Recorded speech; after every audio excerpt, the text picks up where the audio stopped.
Diary of a common man के 13वें episode में मैं सलीम ललानी आप सबको खुशामदीद कहता हूँ। पिछले हफ्ते हमने आगा खान 4 यानी अभी के आगा खान शाह करीम अल हुसैनी की बात शुरू की थी।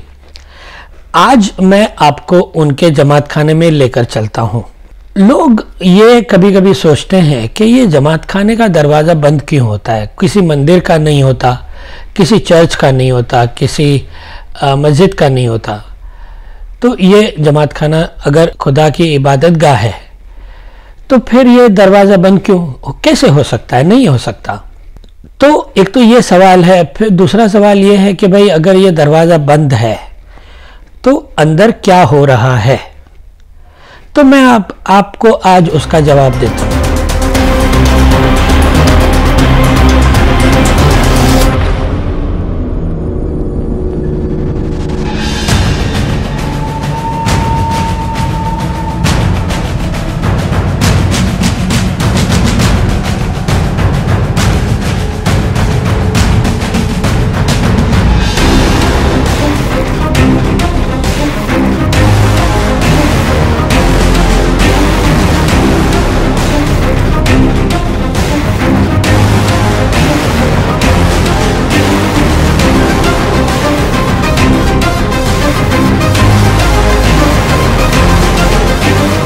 मान लो कि आपको कोई गलत काम करना है, आपने पैसे चोरी किए हैं या कुछ गलत काम करना है आपको, तो आपको दुनिया से छुपना है वो गलत काम करने के लिए, वरना तो आप पकड़े जाओगे।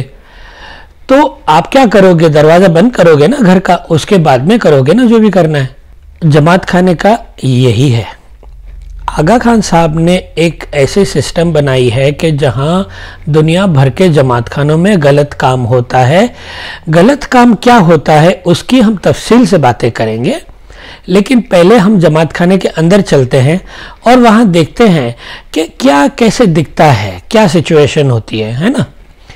तो जमात खाने का एक मेन प्रेयर हॉल होता है, जो कोई भी मस्जिद की तरह एक प्रेयर हॉल है, जहाँ पर चटाई बिछी हुई है या कारपेट बिछा हुआ है इतने बड़े हॉल में, और दीवार के साथ कुछ टेबल रखे हुए हैं और टेबल के पीछे बैठे हुए हैं कुछ लीडरान, आगा खान के नुमाइंदे, और उनके सामने बैठी हुई है पूरी जमात। साइड की 2 दीवारों पे आगा खान के 2 बड़े फोटोज, 2 बड़ी तस्वीर लगाई गई है जिसको लोग जाके चूमते हैं। उसके बाद वो पीछे की जो दीवार है, एक तो सामने की दीवार है कि जहाँ लीडरान बैठे हुए हैं और लीडरान को फेस कर रहे हैं जमात की पीठ के पीछे जो दीवार है, उस दीवार के पास एक बड़ा सा टेबल है। वो टेबल के ऊपर खाने की आइटम रखी गई है जो हर मुरीद घर से खाना बना के लेके आता है इमाम को खिलाने के लिए। एक मोहब्बत है कि हम हमारे इमाम को हमारे हाथ से खाना खिलाएंगे। उसकी नांदी होती है वो खाने की, और वो पैसे जो नांदी में से होते हैं वो ऑक्शन होता है, ऑक्शन के पैसे आगा खान को जाते हैं, लेकिन वो बातें हम बाद में करेंगे। उसके बाद में एक आदमी बैठा हुआ है, पैसे का चेंज लेके बैठा हुआ है। तो अगर आपको खुले कराने हैं, क्योंकि पूरा बिजनेस जो है ये पैसों का बिजनेस है यहाँ पर, तो आपको खुले कराने की जो फैसिलिटी है वो भी आपको अवेलेबल की गई है। तो ये मेन हॉल का, और एक कभी कभी एक ऐसा हॉल टेबल भी होता है कि जिसके पीछे एक आगा खान का नुमाइंदा बैठा हुआ है और वो जो है कि लोगों की मेहमानी एक्सेप्ट करता है। मेहमानी का मतलब क्या हुआ कि भाई ये पैसे हैं, मुझे गिफ्ट देने हैं आगा खान को, ठीक है, तो वो उसके पैसे ले लेता है और उसका नाम लिख लेता है। तो ये एक सेटअप होता है। और जो मुखी साहब होते हैं, अब जमात खाने का जो प्रेयर हॉल है वो 2 हिस्सों में डिवाइड किया गया है। एक हिस्सा जो है वो उस पे लेडीज बैठती हैं और दूसरे हिस्से में जेंट्स बैठते हैं। तो जेंट्स के सामने मुखी और कामड़िया साहब और लीडरान बैठते हैं, और लेडीज की साइड पे मुखियानी जो उसकी वाइफ है मुखी की, और कामड़ियानी जो उसकी कामड़िया की वाइफ है वो बैठती है। और ये जो मुखी कामड़िया और मुखियानी कामड़ियानी जो है वो इमाम के नुमाइंदे हैं। उनके पास वही पावर है कि जो इमाम के पास पावर है जमात खाने के अंदर। तो इनका क्या पावर है मैं आपको एक कहानी के जरिए से सुनाता हूं तो आपको समझ में आएगा। तो हुआ ये कि आगा खान एक दफ़ा दीदार देने के लिए आए। इस्माइलियों में ये ईमान है, उनके गिनानों में ये लिखा है कि अगर आप उसका चेहरा देखोगे तो आपके सारे गुनाह माफ़ हो जाएंगे। तो इसीलिए उनका दीदार करने के लिए लोग तड़पते हैं और दुआएं करते हैं रोज़ाना कि या अली या आगा खान तू हमको अपना दीदार दे, अपना नूरानी दीदार दे। तो जब वो आते हैं तो लोग बड़े इमोशनल हो जाते हैं, और क्योंकि उनमें फ़ायदा उन्हीं का है ना। ये तो बात अलग है कि चलो भाई एक बहुत ही बड़ा आदमी है, वो आइडलिज्म वाली बात आ जाती है कि भाई बहुत ही बड़ा आदमी है, उसको तो मिलने कोई भी जाएगा ना, शाहरुख खान आएगा तो आप उसको भी मिलने जाओगे, तो वो तो एक्साइटमेंट होता ही होता है कि इतना बड़ा बिलियनर हमारा स्पिरिचुअल फादर है। लेकिन उसके अलावा उनका ईमान ये है कि उनके गुनाह माफ़ हो जाएंगे। तो एक दफ़ा इस तरह से आगा खान साहब आते हैं, कौन सी कंट्री की बात है मुझे याद नहीं आ रहा है, लेकिन मैंने एक वायज़ में सुना था। वायज़ आपको मालूम है कि एक रिलीजियस लेक्चर होता है, डिस्कोर्स होता है। तो वायज़ में मिशनरी साहब ये बता रहे हैं कि मौला जब आए दीदार देने के लिए तो पहले से ही लोगों को वार्न कर दिया गया था कि मौला को कोई गिफ्ट नहीं देना। लोग जो है ना कि उनके गले में चेन डालते हैं और उनकी वो गोरी चमड़ी है, तो चमड़ी कभी कभी बहुत ही नाजुक होती है, गोरी चमड़ी वो फट जाती है। तो उन्होंने मना किया था कि कोई भी मौला को गिफ्ट नहीं देगा। जो गिफ्ट आपको देनी है या वॉलंटियर खड़े हुए हैं उनको आप गिफ्ट दे दो, उसके बाद स्टेज पे जाओ, मौला आपको दुआ देंगे, आप चले आओ। अब ये अनाउंसमेंट होने के बाद भी एक बूढ़ी औरत, उसकी ये ख्वाहिश थी कि मैं मौला को गोल सोने की चेन पहनाऊंगी अपने हाथों से मरने से पहले, ये मेरी ख्वाहिश है। अब उसने क्या किया कि उसका जो टर्न आया तो उसने जेब में सोने की चेन छुपाई और स्टेज पे आके मौला के सामने खड़ी हो गई, और मौला ने जो है दुआएं देना शुरू किया। जैसे ही पहली दुआ उन्होंने दी और जेब में उसने हाथ डाला, उस सोने की चेन निकाली और वो पहनाने ही गई तो मुखी साहब ने देख लिया। मुखी साहब बराबर में ही खड़े हुए थे। मुखी साहब का पावर आप देखो, उसने देख लिया, उसने हाथ रोक लिया बुढ़िया का कि आप ये नहीं कर सकते हो, क्योंकि आप करोगे तो फिर पूरी जमात करेगी, गलत बात है ना। तो वो बूढ़ी तकरीबन रोने जैसी हो गई कि मेरा आखिरी मौका था, अब मैं पता नहीं मौला के दीदार कर पाऊंगी भी कि नहीं, तो ये मेरी ख्वाहिश अब खत्म हो गई। तो वो जाने लगी तो आगा खान ने उसको रोक लिया, उसको कहा देख ये इलाका जो है ये मुखी का है, इसके सामने मैं कुछ नहीं बोल सकता हूं,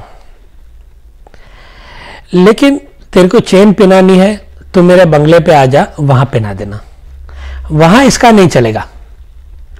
ये है मुखी का पावर। तो मैं आपको ये समझाने लगा था कि वो बैठे हुए हैं जमात के सामने आगा खान बनकर, इमाम बनकर, और इमाम मालूम है आपको वो खुदा है, कम से कम आगा खान साहब ये बोलते हैं।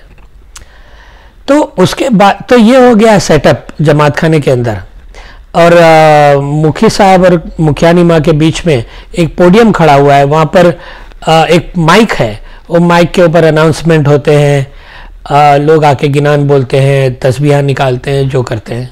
ये हो गया मेन प्रेयर हॉल का सिनारियो।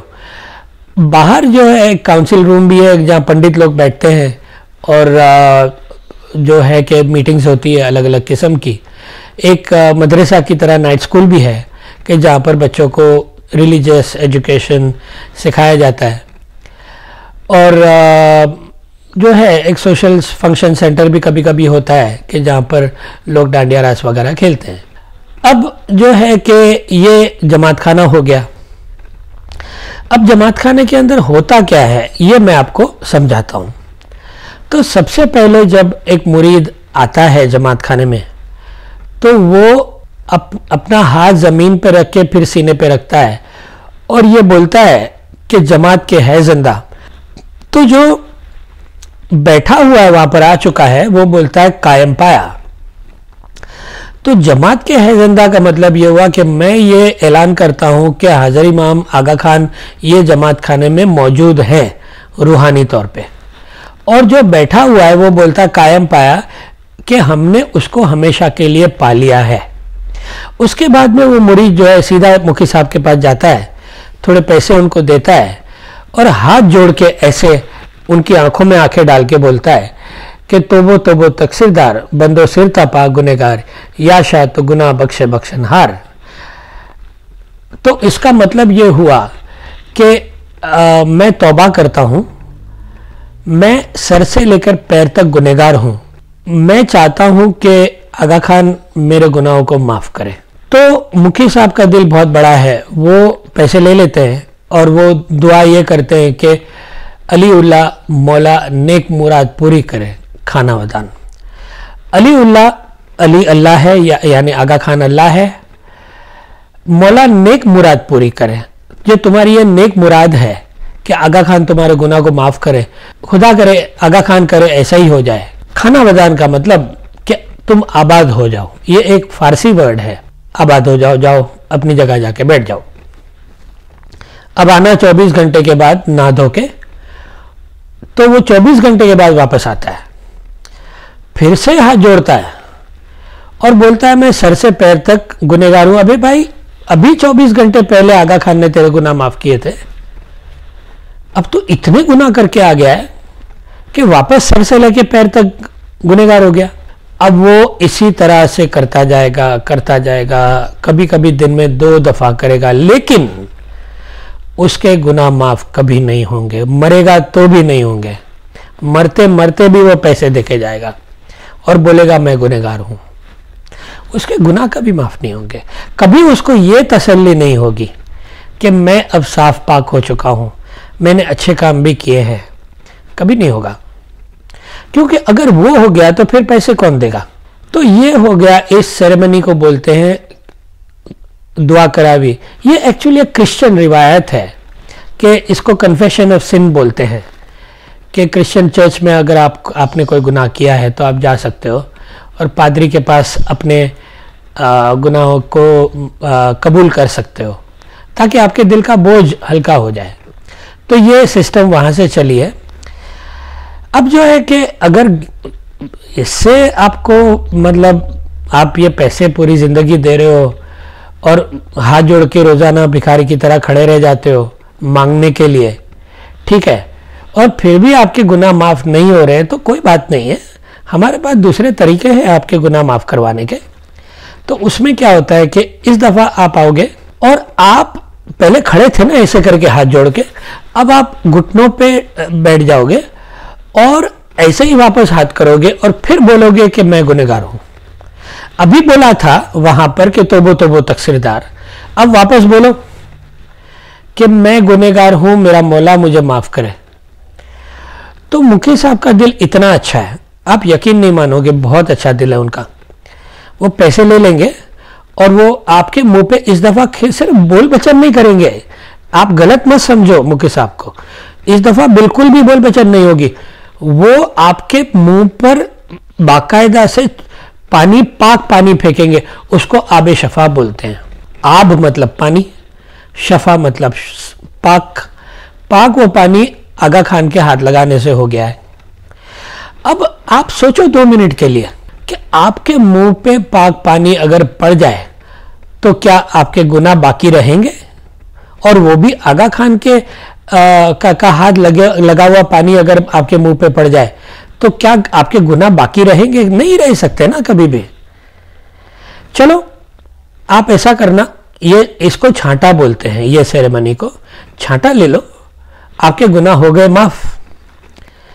अब आप जो है कि दूसरी जो मजलिस होगी उसमें ना धो के आ जाना, फिर आप वही बोलना, वही करना।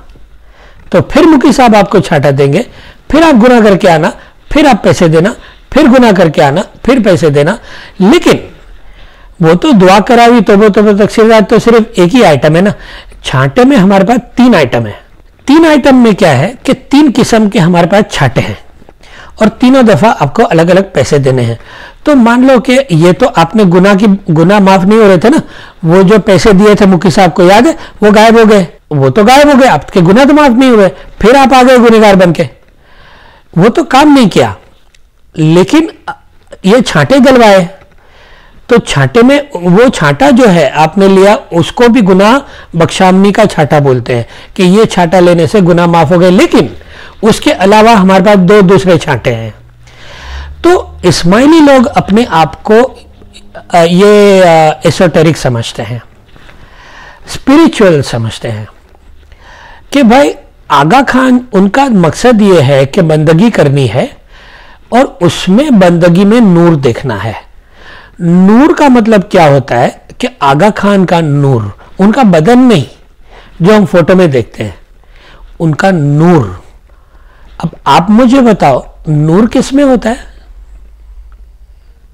मुसलमान के अंदर नूर किस में होता है बताओ मुझे। अब ये आगा खान के नूर को ढूंढ रहे हैं सुबह 4 बजे, लेकिन नूर दिखता नहीं है। इन्होंने सालों साल तक बंदगी की, नूर नहीं दिखा। तो अगर ऐसी बात है, आपको नूर देखने में तकलीफ होती है, आप, कोई प्रॉब्लम नहीं है, आप मुखी साहब के पास आ जाओ और मुखी साहब को छांटा ले लो उनके पास से, और ये छांटे का नाम है रूहानी रोशनी का छांटा। तो वही रस्म है कि आप अपने घुटनों पे बैठ जाओ, पैसे दो, हाथ जोड़ के बोलो गुनहगार हूं, क्योंकि गुनहगार को तो नूर नहीं दिखेगा ना, आपको पाक होना पड़ेगा ना पहले। तो आप पैसे दो, छांटा दिलाओ और फिर आप पाक होके जाओ और फिर ना धो के आ जाना वापस 1 महीने के बाद या दूसरी मजलिस में, फिर छांटा दिलाना, फिर जो है कि मांगना, फिर पैसे देना, फिर छांटे दिलाना, फिर गुनहगार हो जाना। ऐसे करके आप वो छांटा लेते रहोगे और आपको नूर कभी भी नहीं दिखेगा। जैसे याद है आपको गुनाह माफ नहीं हुए थे, इसी तरह से आपका नूर कभी आपको नहीं दिखेगा। और वो क्यों नहीं दिखेगा उसकी भी हम बातें करेंगे, तफसील से करेंगे। चलो, ये तो 2 किस्म के हमने छांटे आपको दे दिए, हमारे पास तीसरा भी है। पूरी जिंदगी आपने ये छांटे दिलवाए, अब आप मरने को आ गए हो, आप अपने डेथ बेड पे लेटे हुए हो, आपके डॉक्टर ने बोल दिया है कि ये जा रहा है, लेकिन तुम जाओगे कैसे? जाओगे भाई, पैसे तो पहले दो, पैसे दिए बिना मरोगे? छांटा लो, मुखी साहब को पैसे दो, फिर जाओ। तो उसको हम बोलते हैं महादिन का छांटा। महादिन क्या है कि इस्लाम में एक कॉन्सेप्ट है कि जिसका नाम है डे ऑफ जजमेंट, कयामत का दिन। तो इन्होंने हिंदू टर्मिनोलॉजी में इसको महादिन बोला है। तो महा का मतलब बहुत बड़ा और दिन का मतलब दिन, डे ऑफ जजमेंट। तो डे ऑफ जजमेंट में क्या होता है कि मुसलमानों का यह मानना है कि उस दिन अल्लाह सबका फैसला करेगा। तो अगर आपको चाहिए कि अल्लाह आपको जन्नत में भेजे, तो आप महादिन का छांटा भूलना नहीं मरने से पहले। तो वो छांटा आप लोगे, तो उसका मतलब क्या है कि भाई आप गुनहगार होके नहीं जाओगे। सीधी सीधी बात है, पूरी जिंदगी आपने जो पैसे दिए भूल जाओ कि वो पैसे दिए किसने एंजॉय किए, वो सब भूल जाओ। तुम्हारी आखिरत का ख्याल करो और पैसे देके जाओ। लेकिन मरने के बाद भी आपको पैसे देने पड़ेंगे, ये भूल नहीं जाना। आप मरते मरते तो पैसे देके गए, अब आप जब मर जाओगे ना, तो आपके रिलेटिव आएंगे मुखी साहब के पास, वो बोलेंगे कि हमारा जो ये बंदा गुजर चुका है, पता नहीं नरक में है कि जन्नत में है, हमको उसको मेक श्योर करना है कि वो जन्नत में जाए, तो आप उनकी दुआ के ये पैसे ले लो। उसको हम बोलते हैं रूहानी की दुआ। उसके अंदर बड़ी बड़ी दुआएं होती है। तो उसमें क्या होता है कि मान लो कि आपके घर में से कोई गुजर चुका है, तो वो क्या करते हैं कि इतने खाने बना के लेके आते हैं, बड़े बड़े देग, बड़े बड़े थाल होते हैं और सजाए जाते हैं टेबल पे, और उसकी बाकायदा से एक मजलिस होती है कि जहाँ पर फिर उसको दुआएं देने में जाती है, और वो जो एक्सपेंसिव खाना है उसका ऑक्शन होता है, और वो पैसे आपको मालूम है कहाँ जाते हैं। मरने के बाद भी आप छूटोगे नहीं, पैसे तो देने आपको, ये है जमात खाने में छांटे का सिस्टम। लेकिन आप फिक्र मत करो, हमारे पास दूसरे तरीके भी हैं। आपका हमने बहुत ख्याल रखा है। देखो, आपने अभी क्या किया है, पहले हाथ जोड़ के खड़े थे, उसमें कुछ नहीं हुआ, पैसे गए, छांटा दिलवाया, उसमें भी गए। अब आप एक ट्राई करो, बहुत अच्छी आइटम है इस दफ़ा। तो आप क्या करो कि एक चीज़ होती है, उसको नियाज बोलते हैं। नियाज आगा खानियों में क्या होता है कि एक पाक पानी होता है, और वो भी पाक पानी क्यों बना है आपको मालूम है ना। तो पाक पानी जो है, उठाओ, पैसे डालो प्लेट में, भूलना नहीं, पाक पानी है। ऐसे आंख बंद करके दुआ मांगो कि या मौला मेरे सारे गुनाह को माफ़ कर दे, या मौला मेरा ये कर दे, वो कर दे, वो कर दे, वो कर दे, वो कर दे।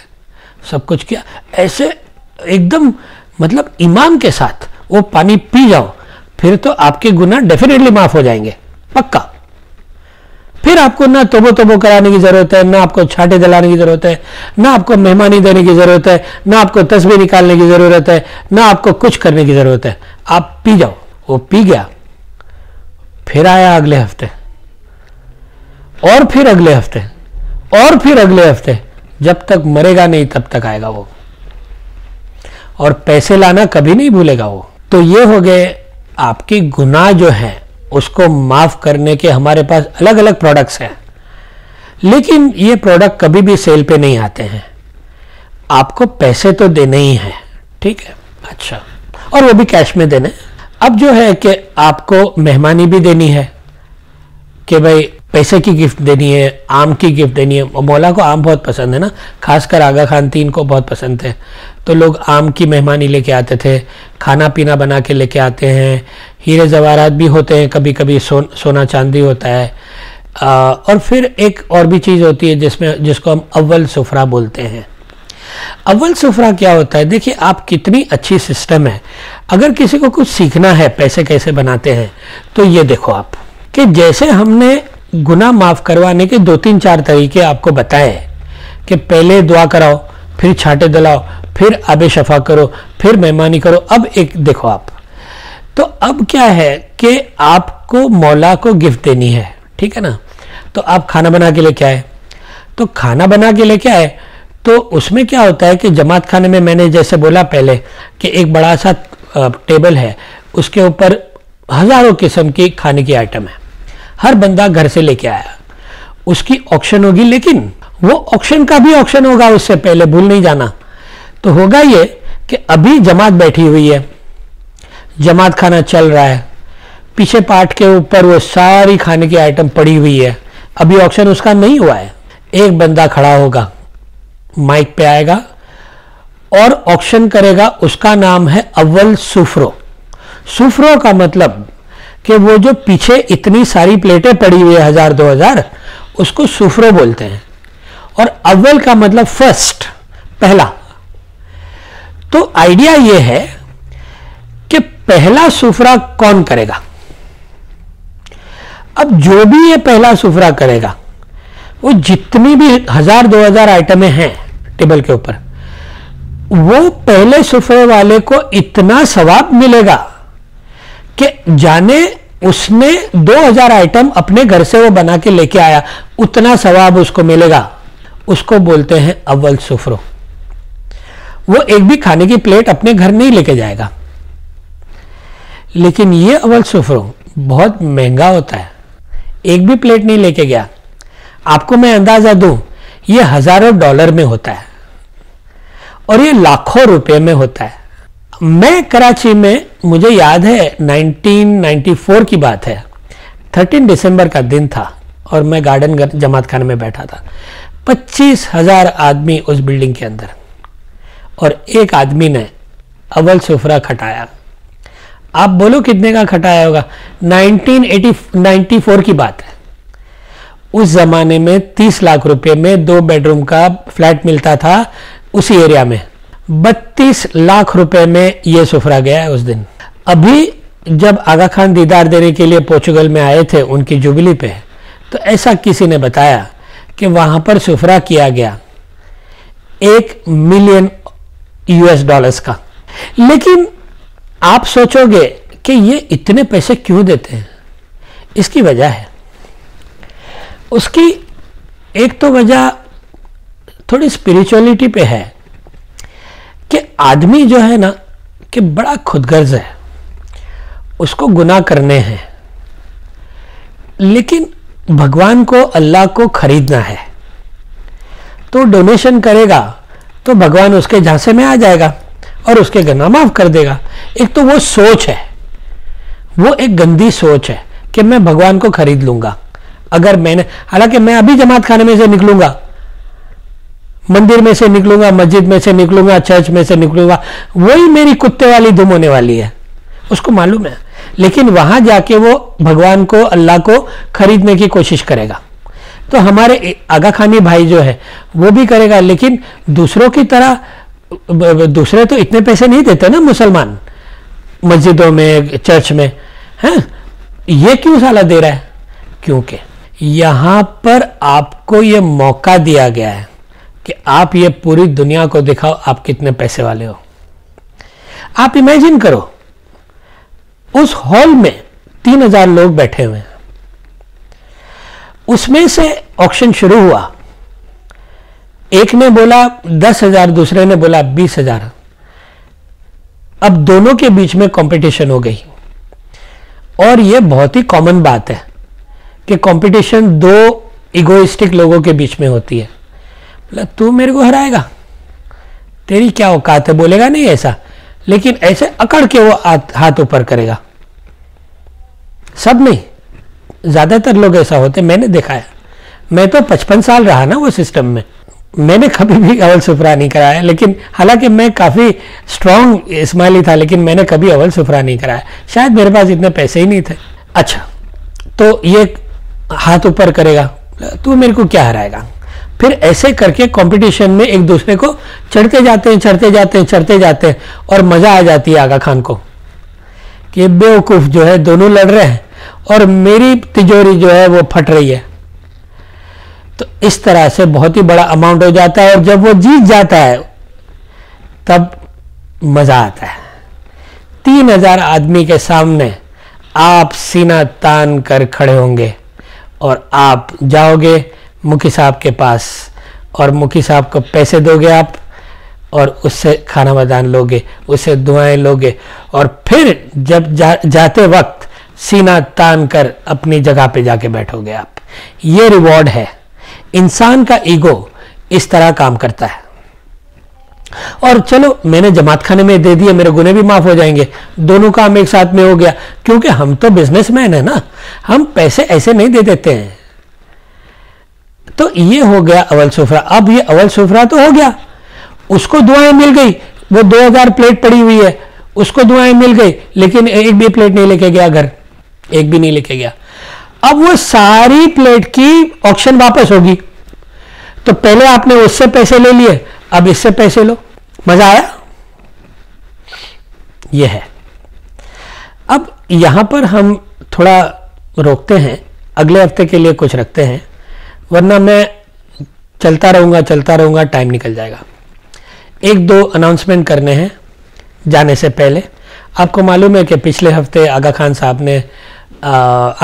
ने तो नहीं, लेकिन ऑस्ट्रेलिया न्यूजीलैंड काउंसिल ने एक लीगल लेटर भेजा था। उसमें उन्होंने ये कहा था कि भाई हम जो है आगा खान ब्लास्फेमी शिर्क नहीं करता है, वो अपने आप को अल्लाह नहीं मनवाता है।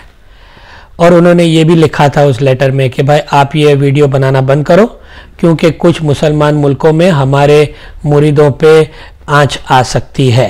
तो हमने अब जवाब उनको भेज दिया है। मेरा जवाब इस वीडियो के साथ है, आप पढ़ लो उसको। लेकिन मैंने जवाब में ये लिखा है कि आगा खान अपने आप को खुदा मनवाता है, ये बात पे मैं अभी भी कायम हूँ, उसमें मैं कोई निगोशिएशन नहीं करूँगा, क्योंकि वो सच है। और मेरे पास उस बात का सबूत भी है कि जो मैं कोर्ट में देने के लिए तैयार हूँ।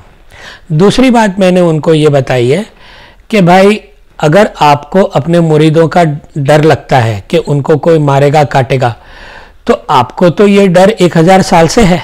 अगर आपको ये डर है तो गलत काम करना बंद कर दो, आप शिर्क मत करो।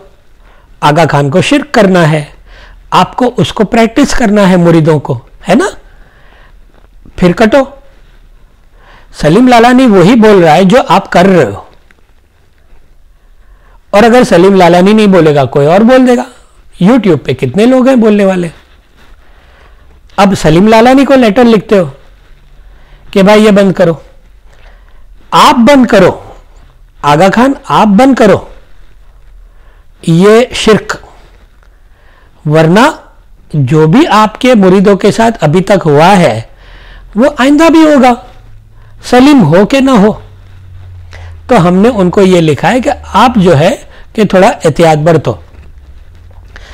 और एक और भी बहुत ही अहम बात हमने उनके कानों में डाली है कि भाई हमने सलीम लालानी ने जो है कि आगा खान के खिलाफ इल्ज़ाम लगाए, ऑस्ट्रेलिया की काउंसिल पे तो नहीं लगाए, तो फिर क्यों ऑस्ट्रेलिया की काउंसिल ये लीगल लेटर भेजती है, क्यों आगा खान नहीं भेजता है?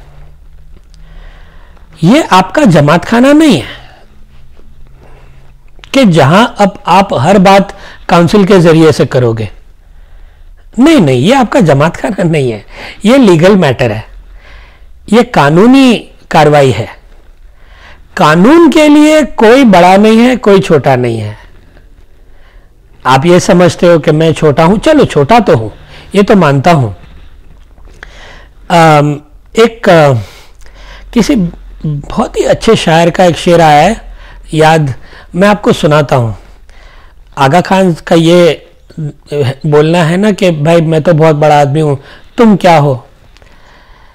तो किसी शायर ने यह कहा है कि माना कि मुश्त खाक से बढ़कर नहीं हूं मैं, माना कि मुश्त खाक से बढ़कर नहीं हूं मैं, लेकिन हवा के रहमो करम पर भी नहीं हूं मैं।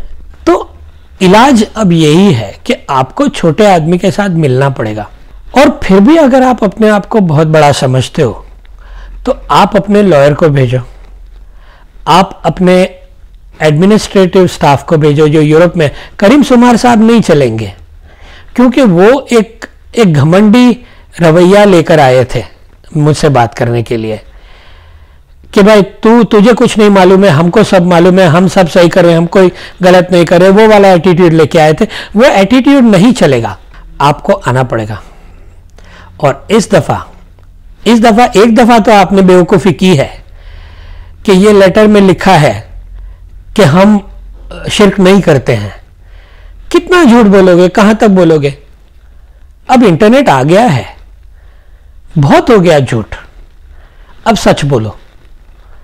आपके पास कोई चारा नहीं है सच बोलने के अलावा। अब आओ, मान लो कि शिर्क करते हो, तौबा कर लो। सलीम लालानी के साथ सामने झुकना तो पड़ेगा। आगा खान साहब, मैं आपको ये नहीं बोल रहा हूं कि आप जो है कि मेरे सामने तोबो तकसीरदार करो, नहीं नहीं, उसकी कोई ज़रूरत नहीं है, मैं उस काबिल भी नहीं हूं। अल्लाह के सामने जाओ और आंख बंद करके बोलो मैंने बहुत ही गलत किया है लोगों के साथ, अब मैं तौबा करता हूं, अब मैं नहीं करूंगा। जहां तक सलीम लालानी का सवाल है, सिर्फ उसको यही बोल देना है कि मैंने ये सब धंधे अब बंद कर दिए हैं, अब ये बात खत्म हो गई है, हम मुसलमानों को भी इंसल्ट नहीं करेंगे और गरीबों से पैसे भी नहीं लूटेंगे। मैं जमात खाना में ये बोल दूंगा सबको कि भाई अगर आपको पैसे देने ही है तो किसी गरीब को जाके दे दो। जमात खाने में गरीब ना मिलेंगे, वैसे बहुत गरीब है जमात खाने में, लेकिन अगर जमात खाने में गरीब ना मिले तो दुनिया में बहुत बहुत ज्यादा गुर्बत है। उनको पैसे दे दो, उनको बोलो आप ही अपने आप से दे दो, मुझे मत देना, आप इतना कर दो, सलीम लालानी हो गया गायब। अब मैं आता हूं, मेरी जो यूएस और कनाडा की ट्रिप है उसके ऊपर मैं बात करता हूं कि सबसे पहले शुक्रिया कनाडा वालों का और अमेरिका वालों का कि आपने इतनी बड़ी तादाद में इंटरेस्ट दिखाया कि आपको मुझे मिलना है। लेकिन कनाडा में बहुत ही ज़्यादा रिस्पांस आया है, बहुत ही ज़्यादा लोग मिलने आ रहे हैं, तो मुझे अमेरिका का प्रोग्राम इस दफ़ा पोस्टपोन करना पड़ेगा, मैं नहीं मिल पाऊंगा आपको। मैं कोशिश करूंगा 22 नए साल में या फिर उसके बाद वाले साल में अमेरिका वालों को मिलने की, लेकिन इस दफ़ा मैं सिर्फ कनाडा जाऊंगा और सिर्फ कनाडा में टोरंटो में जाऊंगा कि जहां पर ये प्रोग्राम है।